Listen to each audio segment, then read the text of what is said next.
When my mother won $1 million from a lottery ticket, she prepared an envelope for each of her 3 children. After we opened them, my younger brother and younger sister each found a bank card inside, but from my envelope, 2 $1 coins clinked onto the floor. Seeing me freeze, a trace of unease flickered across mother's face. "Cashin," she said hesitantly, "Logan and Sienna suffered a lot growing up because your father passed away so early, so I gave each of them $500,000 as compensation. You're the eldest son, like a father to them. Don't fight with them over this, okay?" I glanced down at the faded down jacket I had worn for years, the fabric so worn that it had lost its color. Then, my eyes drifted to my younger brother's limited edition sneakers and to the designer bag slung over my sister's shoulder. Mother seemed to have forgotten that when father died, I had only been 8. I smiled faintly. "All right, I won't fight them for it." Hearing this, Mother let out a long breath of relief. The next second, my voice turned cold. "Then I won't fight for the responsibility of supporting you in your old age either." Chapter Cashin, what do you mean by this? Over just $1 million, you're going to cut ties with me? Mother's eyes were red, her voice trembling. "Mom, I'm not cutting ties," I said calmly. "It's just that from now on, the 3 of us will split all your expenses, living costs, medical bills, medication, everything. From now on, we'll take turns looking after you. You are a treasure for all 3 of us. I can't possibly keep all that blessing to myself." The reflection from the coins on the floor stabbed at my eyes as I spoke. Mother grew anxious. "How can that work? Your brother and sister would be exhausted." "What's so exhausting about it? I'll bring your luggage over tomorrow. For months at each house, that makes a full year." When she realized I wasn't joking, Mother became even more flustered. "They're still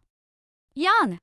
How would they know how to take care of someone?" Logan was 30 this year, and Sienna 28, yet in Mother's eyes, they were still children. "But the year father died, I had already been treated like an adult." Mother continued anxiously. "My stomach isn't good. I need soup every morning. Sienna has to take care of her husband and children. How would she have time to cook for me? And I have a brace in my leg. I have to go for a checkup every Monday. What if that makes Logan late for work? And there's my diabetes. I have to inject insulin every day. How would they know how to do that? Besides, which part of medicine and doctor visits doesn't cost money? Their salaries aren't as high as yours. How could they afford it?" A mocking smile curled at the corner of my lips. So Mother had always known everything my wife and I had done for her, but because it was us, it simply didn't matter. "If they don't know, they can learn," I said. "Now that they each have $500,000, they won't mind spending a little of it." My brother, Logan Harper, immediately slammed the table in protest. "Why should we? Cashin, Mom's been living perfectly fine at your house. What right do you have to make the 2 of us support her?" I looked at him coldly. "Because you're her children too." Logan's face flushed red, but he still refused to back down. "That's different. You're the eldest. You're supposed to shoulder more responsibility. Cashin, you're just jealous that Mom gave the prize money to us. It's Mom's money. She can give it to whoever she wants. You have no say in it." I let out a cold laugh. "Where do you think the money for Mom's lottery tickets came from?" Mother had no pension. Ever since I started working, I'd given her $2,500 a month for living expenses. She used that money to buy lottery tickets almost every day. Whatever was left, she would occasionally pass on to the 2 of them. Everyone knew it, even if no one said it aloud. So what?"